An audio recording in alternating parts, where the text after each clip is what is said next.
Bună, dragii mei! Bine ați venit la previziunile voastre pentru energia lunii iunie.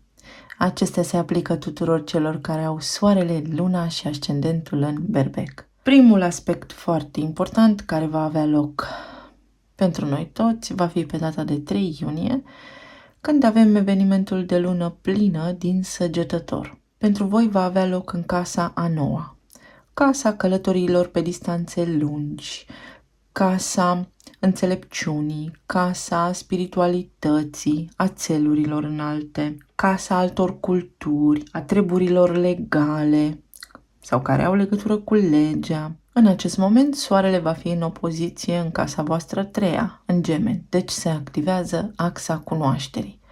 O lună plină spune în felul următor: conștientizăm, se aprinde lumina, finalizăm ceva ce are legătură cu tot ceea ce am enumerat anterior. Fie treburi legale acum ajung la bun sfârșit, fie voi vă hotărâți să vă relocați unii dintre voi, fie încheiați ceva afaceri cu cineva de la distanță, fie finalizați proiecte începute anterior cu soarele în Gemeni, fie deveniți conștienți de comunicarea care are legătură cu alte meleaguri, care nu sunt meleagurile voastre natale, fie luați o decizie importantă și vă hotărâți să plecați într-o călătorie. Sau pentru unii dintre voi poate fi ceva de genul: în sfârșit trag o concluzie sănătoasă în legătură cu spiritualitatea, cu credința, cu lucrurile în care cred și mă încred. O lună plină este întotdeauna benefică pentru că ea aduce un apogeu, un deznodământ. Trag niște concluzii importante pentru mine, astfel încât să știu ce este bun și ce nu, evident tot pentru mine. Mergem mai departe pe data de 5 iunie, când Venus va intra în Leu, în casa a 5-a, alături de Marte, în casa distracției, a pasiunii, a infatuării, a îndrăgostirii, a nașterilor, a riscului, a sexului, a creativității, a artei. Sub acest aspect, cu Venus aici care guvernează banii, iubirea, proprietățile și așa mai departe, vă puteți trezi cu dorința de a vă înfrumuseța casa sau de a vă ocupa de activități artistice, de ceea ce vă place vouă, sau că s-ar putea să vă îndrăgostiți, sau dacă vă doriți un copil și sunteți în măsură să luați această decizie, este o perioadă foarte fertilă. Venus înseamnă de obicei magnetism, sau puteți acum începe discuții despre lucruri care au legătură cu casa voastră, renovare, reamenajare, să introduceți arta și frumosul în viața voastră sau să faceți tranzacții de închiriere, vânzare, cumpărare și așa mai departe. Pe 11 iunie, sub o dată importantă, o cifră în liberului arbitru, Pluto revine în Capricorn. În cazul vostru, se reîntoarce în casa a 10-a, în casa țelurilor înalte, în casa vizibilă tuturor, în casa carierei, a profesiei, a chemării sufletului vostru. În ultimele 2 luni v-a dat așa o idee despre ceea ce poate însemna viitorul vostru, sau poate în unii dintre voi s-a activat o idee legată de viitor, despre cum ați vrea să fie, ce țeluri noi vă puteți face, iar acum le puteți cimenta. Vă dă ocazia să reevaluați cu adevărat sensul vieții voastre, ce vreți voi să fiți de acum înainte, ce titulatură vreți să aveți, sau sunteți confortabil cu ce ați făcut până acum, pentru că avem și luna plină. Ajungem așa cumva la niște concluzii importante. Suntem mulțumiți, satisfăcuți sau ne dorim mai mult? Avem încredere că putem obține mai mult în această viață? Da ori ba. Pluto va ieși din perioada de retrogradare abia în octombrie, când își va relua mersul direct și tocmai pe 20 ianuarie 2024 va reintra în Vărsător. 20 spune judecata, vedeți că nimic nu este întâmplător, iar 11 spune justiția. Casa 10 este guvernată de Saturn, lordul karmei și al carierei și al lucrurilor pe care le poți avea în viața aceasta. Totul este în tandem, totul se leagă, totul are cifră mistică pentru ca noi să reușim, să izbutim, evident, sub liberul arbitru, dacă ne dorim. acest lucru. Ne putem reaminti ce s-a întâmplat din ianuarie 2008 și până acum. Și atunci putem vedea exact traseul nostru, ce etape importante am parcurs până acum și ne putem alinia la dorințele noastre cele mai înalte și la țelurile noastre cele mai înalte pentru un viitor mai bun. Tot pe 11 iunie, Mercur intră în Gemeni, în casa voastră a treia și în casa sa de drept, pe care o și guvernează de altfel, alături de Soare.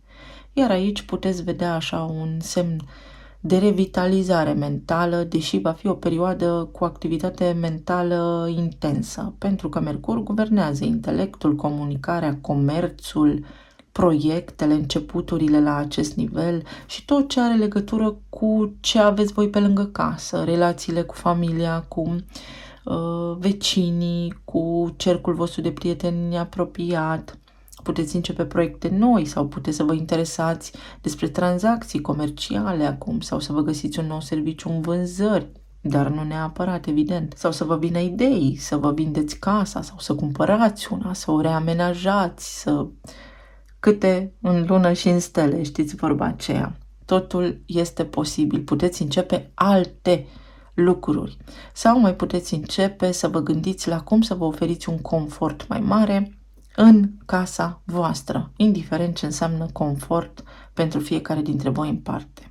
Pe 17 iunie, pentru că totul, după cum spuneam, are o legătură strânsă și mistică, Saturn începe perioada de retrogradare în Pești, în casa voastră 12, în casa subconștientului nostru la nivel de individ, dar și subconștientului, inconștientului colectiv, de fapt.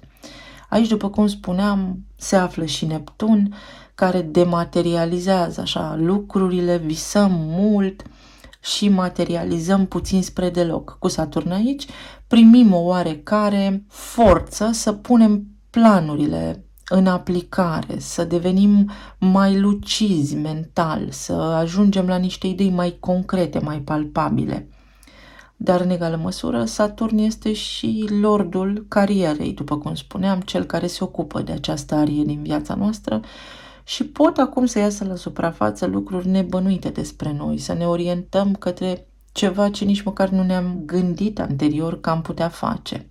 De asemenea, întreaga lună spune karma, devin-o conștient. Ce înseamnă karma? Păi o cauză și un efect. Ce am făcut și unde am ajuns. Pentru că acolo am creat o cauză și acum trăiesc un efect în funcție de alegerile mele, pe care acum le pot remedia, pot învăța din acțiunile mele de până acum și pot evolua spre desăvârșire. Pe 18 iunie avem luna nouă din Gemeni, tot din casa a treia. Putem începe ceva concret nou, ne putem trasa noi direcții, putem comunica, putem să începem proiecte noi la care să lucrăm, să ne vină idei noi, sclipitoare, rapid așa, sau, atenție că s-ar putea dintr-o dată sub o stare de impuls, să-i spunem, sau sub un impuls nestăpânit, să dorim să facem schimbări care au legătură cu casa sau poate să ne îndrăgostim dintr-o dată sau poate să devenim nerăbdători dacă am început o relație nouă sau poate chiar să ne împăcăm cu alesul inimii din trecut. Vom mai vedea și în iulie ce se petrece, pentru că și atunci vom avea niște lucruri foarte importante. Să luăm momentul prezent, să ne bucurăm de el și să vedem ce ne spun și cărțile de tarot. Eu vă spun doar atât. Nu-i de joacă. Cu Pluto și cu Saturn în schemă, ori ne trezim, ori ne trezim. Nu prea avem alegeri de făcut aici, pentru că Pluto, în sinea sa, în mitologie, înseamnă Hades, lordul întunericului, lordul lumii din adâncuri. V-am mai spus și în alte citiri programul morții la propriu, dar și al regenerării, al topirii egoului, al brânciului de la spate, iar Saturn, susținătorul cauzei în funcție de alegerile noastre. Și atunci este bine să fim vigilenți, conștienți și atenți. Pentru berbec în luna iunie, Să vedem la relații, carieră, pentru că l-avem pe Pluto, și plan spiritual, pentru că l-avem pe Saturn.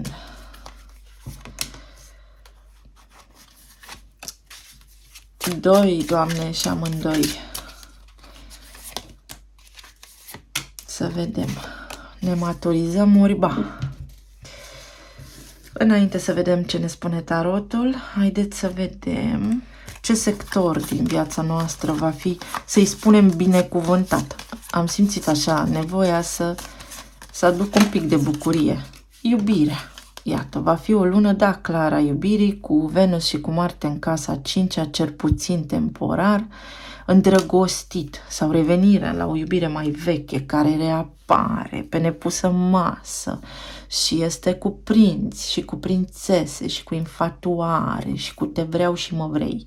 Ceva de genul acesta, vedeți că m-am transpus așa cumva melodios în acea poveste cu zâne din casa a 5-a, cu discuții despre copii, poate cu ai voștri copii. Sunt lucruri importante, artă, planuri, proiecte, muzică, dans, voie bună, petreceri. Să vedem. Cu cine? Poate fi cu o fecioară, poate fi cu cineva din semnul astrologic Pești sau vindecarea. Vindecarea. Empatia, dragostea necondiționată. Poate în sfârșit ne găsim alesul inimii, așa, pe sufletul nostru și să fie exact ce ne trebuie.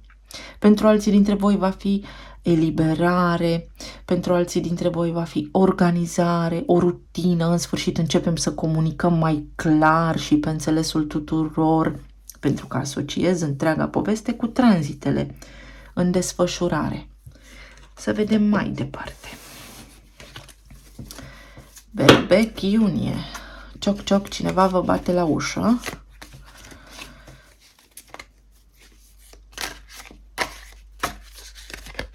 În casa 5 avem leul. Semnul opus leului este vărsătorul. Deci pot fi și aceste două semne. Tron. Poziție de autoritate. Wow! Cariera. Pluto, vedeți, în Capricorn, în casa 10-a, care va sta retrograd până pe 10-10, adică suprascrierea, în Capricorn, pentru ca mai apoi să își reia mersul direct până pe 20 ianuarie 2024, unde va reintra în Vărsător. Ceva ce iubesc acum îmi dă autoritate. Pot să obțin jobul vieții mele, pot să încep cariera mea de suflet, linia mea profesională, dar nu numai, că poate unii dintre voi sunteți pensionari, dar pot să încep ceva de suflet sau, în sfârșit, sunt văzut de cel pe care îl iubesc, de jumătatea mea mai bună. Foarte frumos. Eu am încredere în umanitate. Chiar am. Mai vin bune, mai vin rele, dar am încredere în oameni. Piedestal, casa 4 și casa 8.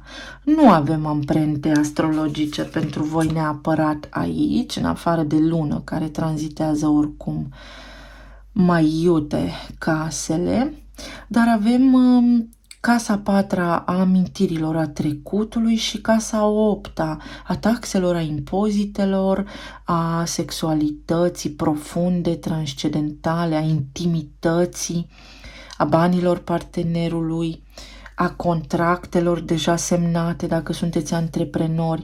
Iar aici, pe piedestal, mă pot urca din nou.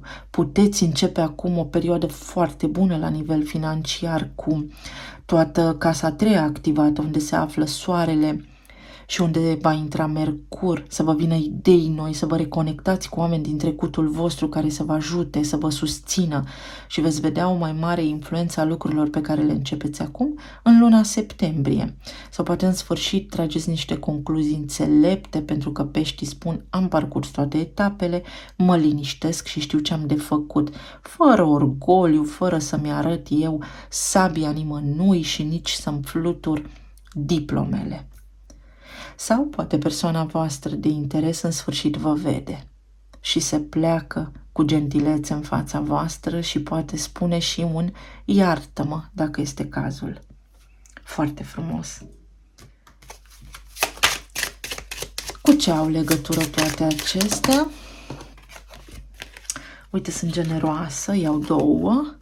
Vindecare și pasiune. Oh, ce frumos! Am vorbit despre trandafir într-una dintre etalări, dar repet pentru cine nu știe, vindecare. Ca să țin o floare de trandafir în mână, doare. Miroase superb și are o vibrație înaltă, însă doare. Ceva spini au fost acolo, dar se pot vindeca ca simbol al iubirii.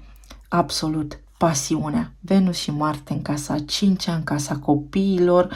Dacă vă doriți copii, este o vreme foarte bună să vă puneți planurile în aplicare. Dacă vă doriți acum o relație nouă, poate apărea, puteți să vă deschideți sufletul pentru că aveți șanse de reușită. Iar cărțile de tarot ne spun așa: lună, 5 de spade, spânzuratul și 2 de spade. Iată cum puteți să ieșiți din această perioadă de sacrificiu, fix am invocat peștii mai devreme, de incertitudine, de durere interioară, de compromis și de lipsă de claritate la nivel de relații.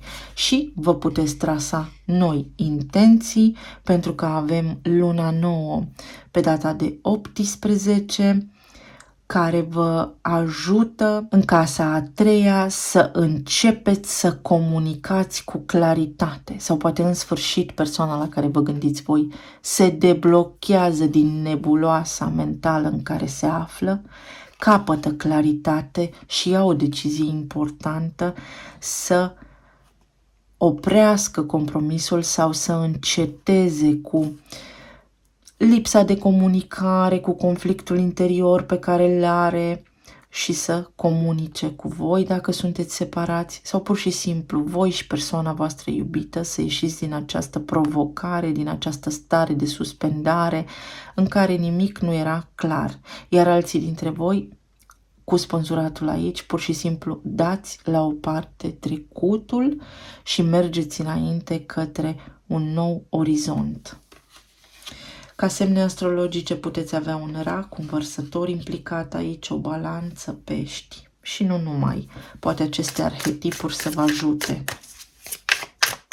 Iert trecutul cu empatie, înțeleg dinamica relațiilor și o accept fără orgoliu, te iert și așa mai departe.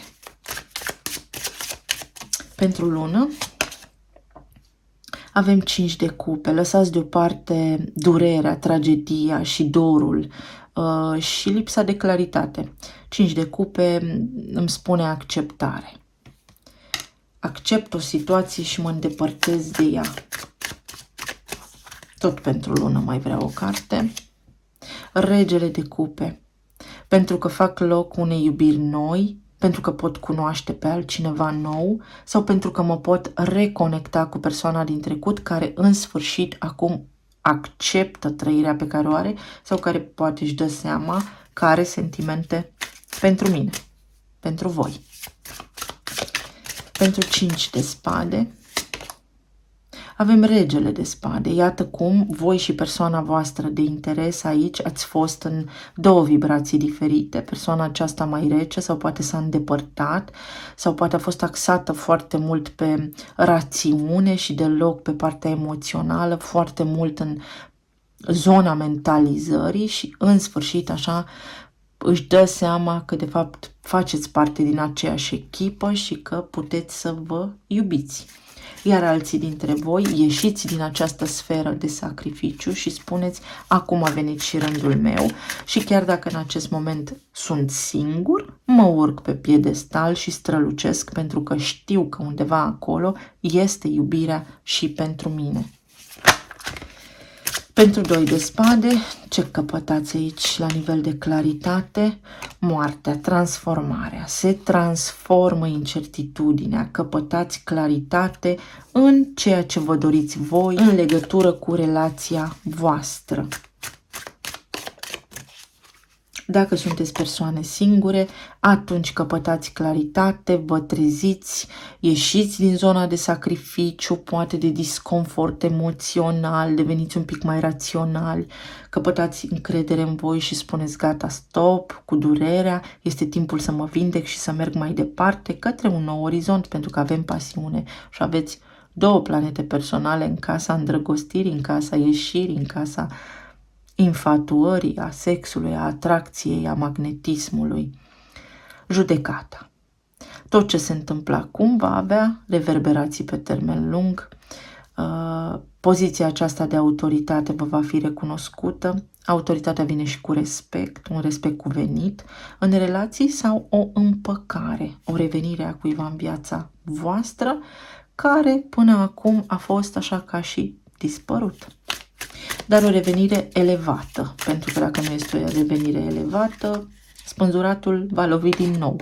Și pentru spânzurat avem înaltul preot, deci o poziție de stabilitate. Vă căpătați cumva stabilitatea sau pur și simplu vă deschideți prin liberul arbitru șansa către o altă viață, către bine, către stabil, către concret și către o persoană care vă iubește pentru că va fi reciproc. Pe plan material avem regele de spade din nou, înaltul preot din nou, 6 de spade și 10 de monede. Dragii mei berbeci, îmi place foarte mult ce văd aici pentru că aparent voi sunteți cumva în energia regelui de spade și spuneți gata.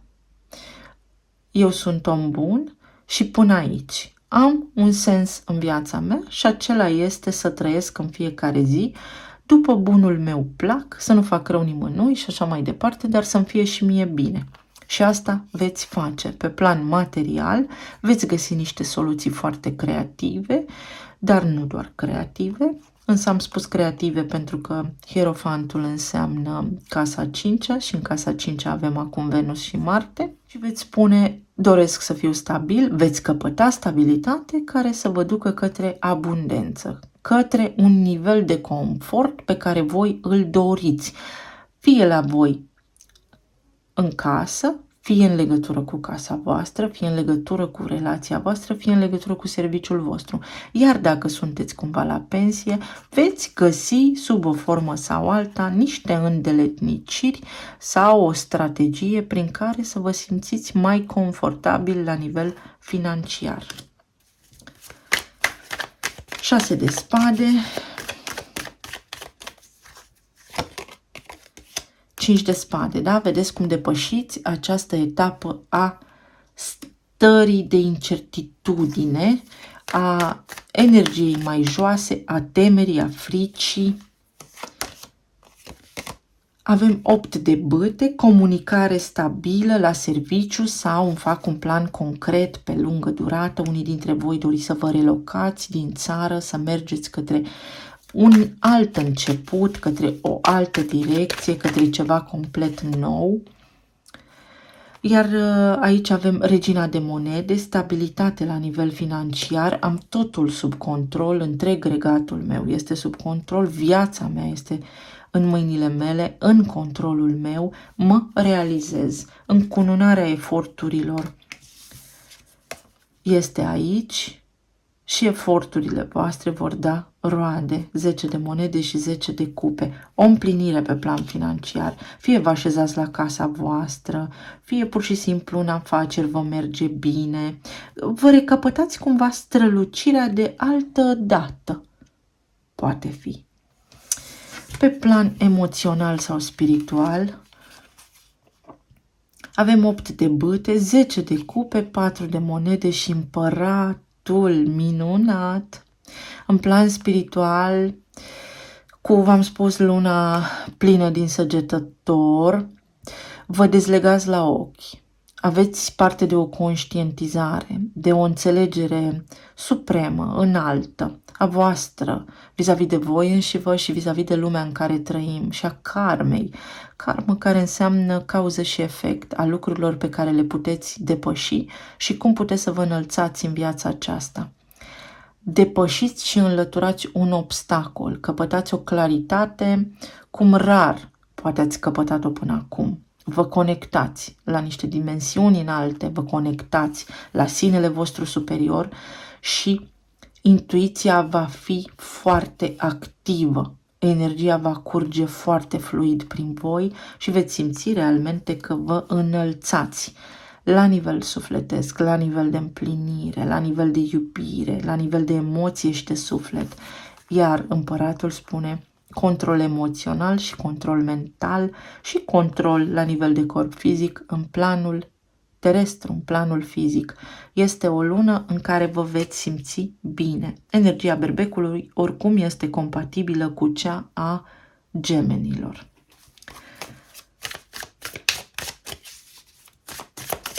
Patru de monede. Ce înlăturați voi aici? Ce lăsați deoparte? Regele de monede. Teama zilei de mâine, controlul.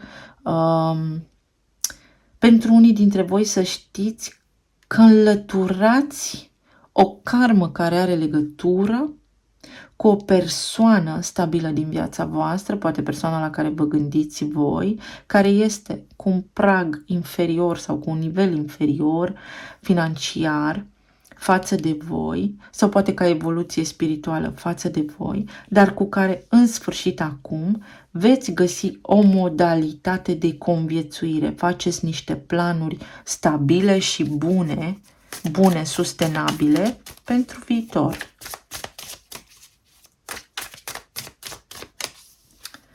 Opt de bâte, are roata, putere de plină să rescrieți, iată casa 10, unde Pluto se întoarce în Capricorn, da? Va fi o perioadă la grad anaretic, așa în primă fază, cel puțin în iunie, și veți avea ocazia să vă reluați toată forța voastră ancestrală și forța voastră vitală și să pocniți din degete, să faceți lumină. Cine sunt, ce-mi doresc, care este titulatura mea, ce știu oamenii aceștia despre mine, cum vreau să fiu cunoscut. Foarte important. Iar la nivel de plan spiritual, v-am spus, o mare conștientizare puteți avea, evident, dacă sunteți interesați de sinele vostru mai înalt. Mi-au ieșit două. 10 de cupe și împăratul. 9 de monede, independență financiară, independență pur și simplu, înțeleg că sunt puternic, înțeleg cine sunt, îmi amintesc cine sunt sau învăț cine sunt, eu, nu neamul, și regina de bâte și îmi exercit puterea, dezlănțui puterea. Regina de bâte este creativă, creativitate, vă simțiți atrăgători, vă simțiți bine în corpul vostru, sănătatea voastră este bună, cel puțin pe parcursul lunii iunie. Puteți avea aici niște soluționări și la nivel medical foarte bune.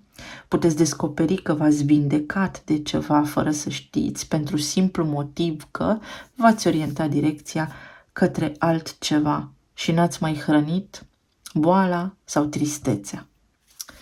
Un citat de suflet. La leaua. Să fim recunoscători pentru oamenii care ne fac fericiți. Ei sunt grădinarii șarmanți care ne fac sufletele să înflorească. Oh, ce frumos! Da, recunoștință. recunoștință profundă, iar această recunoștință să știți că se va reflecta în viața voastră, pentru că puteți avea aici desăvârșire, vi se deschid, da, șanse de stabilitate, vă puteți împăca cu cineva sau vă puteți trezi voi din sacrificiu, puteți avea parte de această transformare, de această conștientizare, dacă ați sacrificat ceva, unde și pentru cine, pentru că aveți iubire în viața voastră, pentru că sunteți, da, de admirat, puteți fi admirați, vindecare și pasiune. Talismanele.